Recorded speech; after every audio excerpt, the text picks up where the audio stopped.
Be me. Sancha Yi. Project coordinator at software consulting firm with 120 employees across project management, development, and client services teams, had strong feminist beliefs about workplace equality, passionate about calling out sexism and ensuring women's voices were heard. Posted frequently on social media about importance of women speaking up about workplace discrimination and microaggressions. Believed that women needed to actively challenge male colleagues who engaged in subtle sexist behavior and exclusionary practices. Was known in office as outspoken feminist who wasn't afraid to call out problematic behavior when I observed it. One of my responsibilities was coordinating cross-functional projects requiring collaboration between different departments and teams. Started noticing pattern with senior developer named Ethan, who'd been with company for 7 years, managing technical teams. Ethan was 36 years old. Quiet, reserved person who seemed to prefer email and documentation over verbal meetings and discussions, would often decline to attend optional project meetings, would send detailed written updates instead of participating in calls. When he did attend meetings, he'd speak concisely and briefly, rather than engaging in extended discussion about project details. Started feeling like Ethan's communication style was dismissive and exclusionary, especially toward female project coordinators. His preference for written communication over meetings felt like he was avoiding engagement with women on project teams. Posted in feminist workplace groups about male developer who avoided meetings and used ter communication, creating hostile environment. Got responses from other women, saying men who avoided verbal collaboration were often trying to exclude women from decision M. One woman said men who prefer email are usually trying to control narrative and avoid being challenged by female colleagues.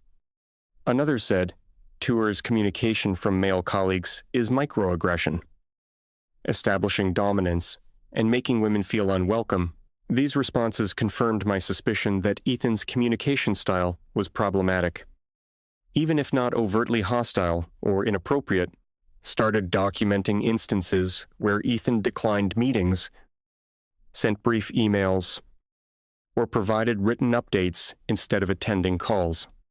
Over 2 months, collected 23 examples of Ethan choosing written communication over verbal collaboration with project teams. Noticed he was particularly brief in communications with me and another female project coordinator named Isabel, while his communications with male project managers seemed equally ter. Pattern with women felt more problematic and exclusionary. Prepared comprehensive report for HR documenting Ethan's pattern of avoiding meetings and using dismissive ter communication. Report argued, this communication style created hostile environment for female coordinators who needed collaborative engagement. That Ethan's preference for documentation over discussion was microaggression excluding women from project decision-making processes, and that his ter responses to female coordinators specifically showed pattern of gender-based dismissiveness requiring intervention. Submitted report to HR manager named Patricia, requesting investigation into Ethan's exclusionary communication patterns. Patricia reviewed report and scheduled meeting to discuss concerns I'd raised about Ethan's workplace behavior. Asked me to explain how Ethan's communication style specifically created hostile or discriminatory environment for women. I said his avoidance of meetings excluded women from project discussions. His ter emails were dismissive of women's input. She asked if Ethan declined meetings from everyone, or specifically from women. If his emails to men were longer and warmer, I said he declined meetings from everyone. But impact on women was different because we already faced exclusion in tech. That his ter emails might be same to everyone, but they felt more dismissive when directed at female coordinators. Patricia said she'd investigate, but needed to understand if Ethan was treating people differently based on gender. That communication style preferences weren't discrimination unless they were applied differently to men versus women. I felt frustrated that HR wasn't immediately seeing problematic nature of Ethan's communication, creating hostile environment, weeklauter, Patricia called me and saying she'd completed investigation into my report about Ethan's communication patterns, said she'd reviewed all his communications over past 6 months, comparing how he interacted with male versus female colleagues, found that Ethan declined meetings at exactly same rate from men and women, about 65% of optional meeting invitations, that his email length averaged 42 words, regardless of recipient gender, equally to everyone across all departments, and that his written updates were actually more detailed and comprehensive than verbal updates other developers provided. I said statistics didn't capture how his communication felt exclusionary to women trying to coordinate projects effectively. Patricia said feelings were valid, but investigation showed no evidence of gender-based differential treatment and communication, that Ethan's preference for written documentation over meetings was consistent personal style, not targeted exclusion of women. Asked if I had evidence of him treating female colleagues differently than male colleagues in any measurable way, I said impact on women was different, even if behavior was same, because women already faced barriers in tech industry. Patricia said impact might be different, but that didn't make Ethan's consistent communication style discriminatory or hostile. Week after investigation concluded, received email from Patricia requesting meeting to discuss findings and next steps, arrived at meeting to find CEO also present, along with company attorney, which seemed unusual for routine follow-up. CEO said they'd reviewed my report, Patricia's investigation, and needed to discuss serious concerns about my conduct. I felt confused, asking what concerns about my conduct when I'd been reporting Ethan's exclusionary behavior. Attorney said my report had made serious allegations about Ethan creating hostile, discriminatory environment based on gender. That investigation found no evidence supporting these allegations, and that making unfounded discrimination claims was serious matter. Furthermore, they discovered I'd been posting about Ethan's communication style on social media and feminist forums. While I hadn't used his name, details were specific enough that colleagues could identify him from descriptions. This constituted potential defamation and violation of confidentiality policies about discussing personnel matters publicly. I said I'd been seeking advice about handling workplace discrimination from feminist communities online. Attorney said framing Ethan's neutral communication style as discrimination, when investigation showed no gender-based difference, was problematic. That I'd created written record accusing him of hostile discriminatory behavior that could damage his professional reputation. CEO said they'd also interviewed other project coordinators about their experiences working with Ethan's communication style. Isabelle, the other female coordinator, said she appreciated Ethan's detailed written updates and found him easy to work with. 2 male project managers said they'd actually complained about Ethan declining meetings, but had been told it was his work style. Pattern showed Ethan treated everyone consistently. That I was only coordinator who'd experienced his style as discriminatory. I felt defensive, saying just because others didn't experience discrimination didn't mean my experience wasn't valid. CEO said my experience of frustration was valid, but frustration with communication style wasn't same as gender discrimination. That my report had accused Ethan of creating hostile environment based on gender when evidence showed consistent neutral treatment. Attorney said making unfounded discrimination allegations was serious matter that damaged both accused employee and company. That they needed to address both the unfounded report and the social media posts discussing personnel matters. Asked if I understood severity of making discrimination allegations without factual basis supporting those claims. I said I believed Ethan's communication style was problematic based on how it felt to work with him. CEO said feelings about working styles were different from evidence-based discrimination claims requiring investigation. That my report had diverted HR resources, subjected Ethan to investigation, and created record of serious allegations against him when investigation found no support for claims they needed to address misuse of discrimination reporting process. 2 weeks after meeting, received formal written warning for making unfounded discrimination allegations and violating aiding confidentiality. Warning stated, I'd accused colleague of gender discrimination without factual basis, creating potential defamation liability, and that I discussed personnel matters on social media, violating company policies about confidentiality, further violations of reporting procedures or confidentiality policies would result in immediate termination of employment, felt angry and betrayed that reporting what I'd experienced as discrimination had resulted in me being disciplined, posted on feminist forums about receiving warning for reporting male colleagues' exclusionary communication patterns, got supportive responses from feminists saying, I was being retaliated against for speaking up about workplace discrimination. One commenter said, companies always protect men by claiming women's discrimination reports are unfounded. Another said, you're being punished for threatening male privilege by calling out microaggressions they want to ignore. But also got critical responses saying my report had accused someone of discrimination based on personal preferences.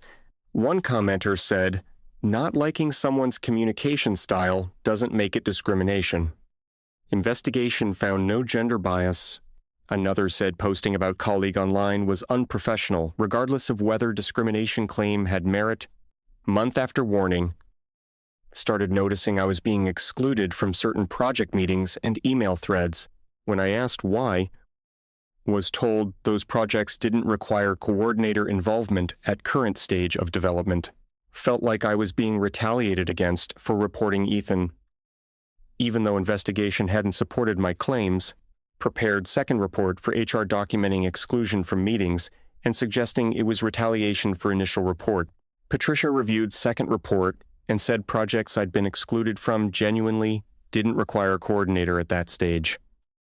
That project managers had explained decisions about meeting attendance, and my exclusion wasn't retaliatory. I said it felt like retaliation happening through subtle exclusion from projects I'd normally be involved with. She said feelings of exclusion weren't evidence of retaliation when project managers had legitimate operational reasons, that I needed to be careful about filing reports based on feelings without factual basis given previous warning. 2 months after initial report, CEO called meetings saying they discovered additional social media posts about Ethan, that I'd continued posting about male colleagues, microaggressions, and hostile communication despite warning about confidentiality. Posts hadn't named Ethan, but included enough specific details that colleagues had identified him from descriptions. This violated terms of written warning about discussing personnel matters publicly, creating ongoing defamation risk. I said I'd been sharing my experiences in feminist spaces, seeking support for workplace discrimination I was experiencing. CEO said I was framing personal preferences about communication styles as discrimination and defaming colleague publicly. That investigation had clearly shown Ethan treated everyone consistently. My continued posts suggested malicious intent. Attorney present said continued posting, after warning, demonstrated willful violation of confidentiality policies, and that my unfounded discrimination allegations, combined with public posts, created liability company couldn't continue accepting. CEO said they were terminating my employment effective immediately for violating confidentiality policies and making unfounded allegations. Felt shocked and devastated. Being fired for reporting what I genuinely experienced as workplace discrimination, but attorneys said I'd been warned specifically about confidentiality violations and had continued posting about colleague, that my reports had been investigated thoroughly and found to lack factual basis supporting discrimination claims, cleared my desk. Feeling betrayed that speaking up about subtle sexism had resulted in my termination from company, posted on social media about being fired for reporting male colleagues, exclusionary communication, creating hostile environment. Got supportive responses from feminists saying, I'd been retaliated against for threatening male privilege in workplace. One blogger wrote article about my case as example of how companies punish women for calling out microaggressions. Another activist shared my story as cautionary tale about speaking up against discrimination in male-dominated industries. But also Allo got critical responses from former colleagues and HR professionals saying my termination had been justified. One former colleague said Ethan's communication style was same with everyone. My reports had been baseless accusations. Another said I'd continued violating confidentiality after being warned. Termination was consequence of my choices, not retaliation. Isabelle, the other female coordinator, posted that she'd never experienced Ethan as exclusionary. His style worked fine for her. Started therapy to process being terminated and understand what had happened with discrimination reports against Ethan. Therapist asked me to describe specific behaviors that had made me believe Ethan was creating hostile, discriminatory environment. I said he declined meetings, sent tour emails, and avoided verbal collaboration, preferring written documentation. She asked if he did these things only to women or to everyone, regardless of gender. I was quiet because investigation had shown he treated everyone exactly the same with consistent communication preferences. She said, "It sounds like you decided his communication style was discrimination based on how it made you feel. That investigation found no evidence he treated women differently than men in any measurable way, and that your reports had accused him of serious misconduct based on your personal dislike of his working style." This was painful realization that I'd conflated my frustration with someone's personality with actual gender discrimination. Started thinking about how I'd built case against Ethan based entirely on my interpretation of his neutral behaviors. Had documented him declining meetings without noting he declined equally from men and women. Had characterized her emails as dismissive without comparing them to his equally brief communications with everyone. Had framed preference for documentation as exclusionary without recognizing it was consistent, personal working style, never questioned whether my discomfort with his style meant he was actually discriminating based on gender. 3 months after termination, started looking for new project coordinator positions, but struggled during interviews.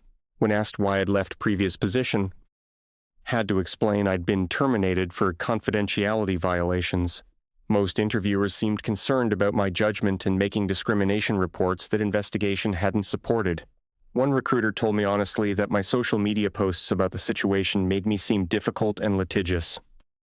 That employers were wary of hiring someone who'd publicly accused colleague of discrimination based on communication preferences. 6 months after termination, heard through former colleagues that Ethan had been promoted to principal developer.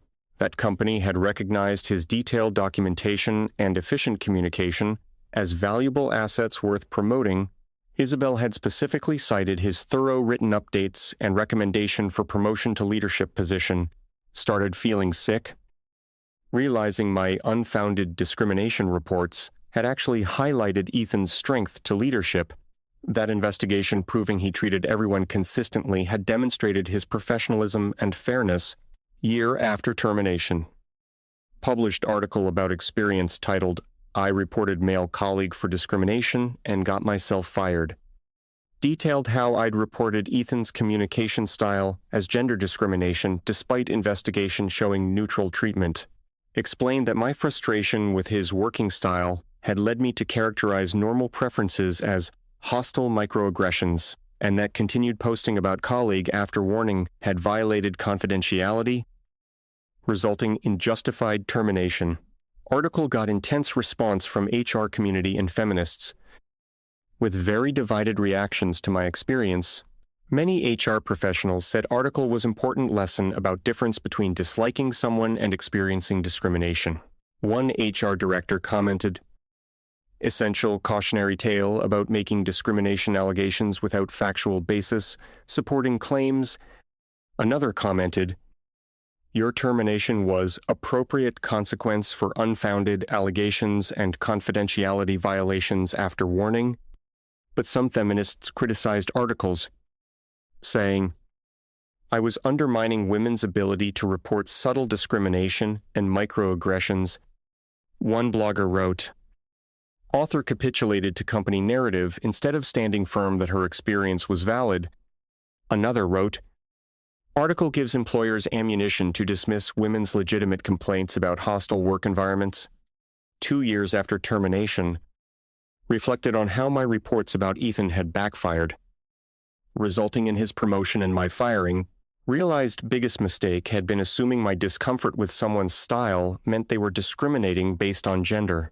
That investigation showing consistent neutral treatment should have made me reconsider interpretation of his behavior, and that continuing to post publicly after warning had demonstrated poor judgment deserving termination. Started doing consulting work, helping companies distinguish between style conflicts and actual discrimination claims. Main message was that I'd confused personal preference about communication with evidence of gender-based hostile treatment. That Ethan declining meetings equally from everyone wasn't discrimination, even though it frustrated me personally. One consulting client had employee making similar complaints about colleagues' tour communication style. My experience helped them investigate properly. Finding no differential treatment, addressed a style conflict. Not discrimination. Another client had employee posting about colleague on social media, creating defamation liability like I'd done. Worked with them on addressing confidentiality violation while properly investigating underlying workplace concerns 3 years after termination. Published book about experience. Wanting to explore broader lessons about discrimination versus conflict. Detailed complete story from reporting Ethan to investigation, to warning to continued posting to termination. Included legal analysis about why unfounded discrimination allegations created liability for both employee and employer, and framework for distinguishing between experiencing discrimination and experiencing frustration with working styles. Book became required reading in HR programs as case study about unfounded discrimination claims and their consequences. One law professor wrote, "Essential text for understanding difference between subjective discomfort and objective discrimination."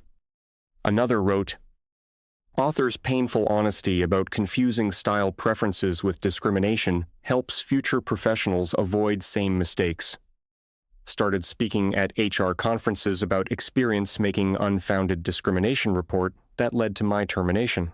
Main message was that investigation showing Ethan treated everyone equally should have ended my complaints.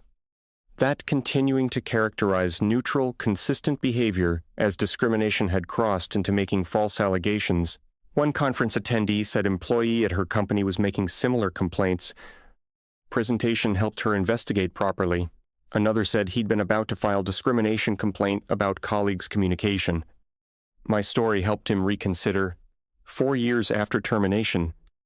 Ran into Patricia, the HR manager, who'd investigated my reports about Ethan. She said Ethan's promotion had been directly influenced by investigation, highlighting his professionalism and consistency. That leadership had been impressed by his equal treatment of all colleagues and thorough documentation practices. My reports had inadvertently showcased exactly the qualities company valued in senior developers and leaders. Meanwhile, my termination had been necessary after I'd continued violating confidentiality, despite explicit warning. This conversation reinforced how completely my attempt to report discrimination had backfired, benefiting Ethan and ending my career.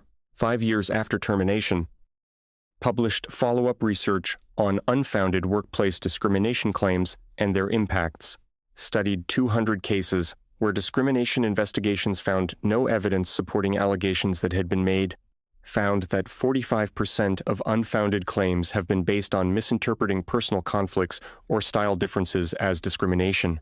That employees who continued pursuing unfounded claims after investigations faced termination 68% of the time.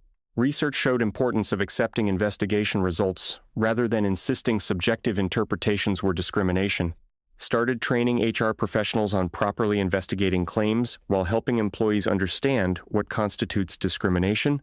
Main framework was distinguishing between experiencing different treatment based on protected characteristics versus style preferences. First HR professionals implementing training reported better outcomes, identifying actual discrimination versus interpersonal conflicts. One HR manager said she'd almost accepted complaint as discrimination. Framework helped her investigate and find style conflict, 6 years after termination. Received message from former colleagues saying they'd followed my career transformation, that my honest writing about mistakes had helped them recognize when they'd been confusing style conflict with discrimination. They'd been about to file a report about her colleague before reading my article and realizing similarities to my situation, investigated more carefully, and found colleague treated everyone consistently, addressed as communication training, not discrimination. I thanked them for message and said learning from my mistakes was only positive outcome from painful experience. Current reflection 7 years after reporting male employee and watching report get him raise while getting me terminated. Learn that investigation, showing consistent treatment, should have ended my characterization of behavior as discrimination. That Ethan's communication wasn't hostile microaggression, it was neutral preference applied equally to everyone. That my continued posting after warning had demonstrated poor judgment justifying termination for confidentiality violations. That investigation highlighting Ethan's professionalism had led to promotion, while my unfounded allegations led to firing. Most importantly, that discomfort with someone's working style isn't same as experiencing discrimination requiring intervention. That's what I learned from reporting colleague and watching my report backfire. Getting him promoted and me terminated. From believing my frustration was discrimination to understanding it was style conflict I'd mischaracterized. From continuing to post after warning to recognizing that was violation, deserving termination. That's my complete story about discrimination report that got male employee raise and got me fired for unfounded allegations. 7 years after termination. Continued consulting work, helping companies and employees distinguish discrimination from conflict. Most impactful work involved employees recognizing themselves heading towards same unfounded allegations I'd made. One employee had been documenting colleagues' brief emails as microaggressions. Similar to my reports about Ethan, after hearing complete story, she investigated more carefully. Finding colleague treated everyone equally with style. Address situation as communication training instead of discrimination complaint. Avoiding unfounded allegations. Another employee had been posting about colleague on social media, creating confidentiality issues like I had. Worked with them on appropriate channels for raising concerns without violating policies or making public defamation. 8 years after termination. Published second book about sustainable approaches to addressing workplace concerns. Detailed framework for investigating whether treatment is different based on protected characteristics or consistent style. Included research showing unfounded discrimination claims damaged both accusers and accused while undermining legitimate complaints, and case studies of companies properly distinguishing between discrimination and interpersonal conflicts. Book became standard text for HR professionals, learning to investigate workplace complaints appropriately. 9 years after termination. Reflected on nearly decades since reports about Ethan had destroyed my career, realized that investigation showing neutral treatment should have immediately ended my characterization as discrimination. That my insistence on framing style preferences as microaggressions had revealed bias in my perspective, not his, and that Ethan's promotion based on investigation findings was ultimate irony of my unfounded discrimination reports. Started mentoring young professionals about avoiding confusing personal conflicts with discrimination claims. One mentee disliked colleagues' communication style and wanted to file discrimination complaints similar to my situation with Ethan. After our work together, she understood style preference wasn't discrimination. Addressed through direct communication instead. Another mentee had been posting about coworker online, creating similar confidentiality issues I'd faced, help them understand appropriate channels for concerns without violating policies or creating defamation liability. 10 years after termination.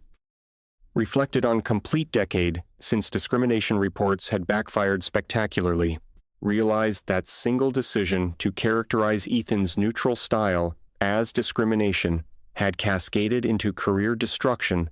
That investigation proving consistent treatment should have been in point, but my ideology prevented accepting results, and that continued posting after warning had been final demonstration of poor judgment, justifying termination.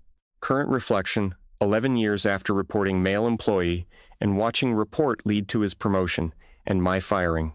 Learn that discrimination requires differential treatment based on protected characteristics, not just disliking someone's style, that Ethan, treating everyone equally with communication, wasn't hostile environment. It was consistent professionalism. That investigation, highlighting his equal treatment, had showcased exactly qualities company valued in leadership. That my continued insistence his neutral behavior was discrimination had revealed my bias, not his. Most importantly, that unfounded discrimination allegations harm both accusers and accused while undermining legitimate claims. That's everything learned from 11 years since discrimination report backfired, getting him raise and me termination.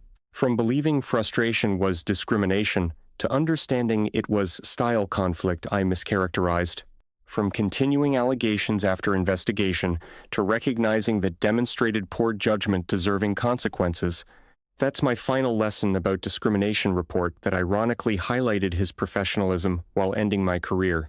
11 years after termination, continued consulting work, helping organizations avoid unfounded discrimination claims, damaging everyone involved. Most powerful sessions involved employees and HR professionals recognizing patterns similar to my situation with Ethan. One HR director had employee insisting colleagues' quiet personality was hostile microaggression, creating discriminatory environment.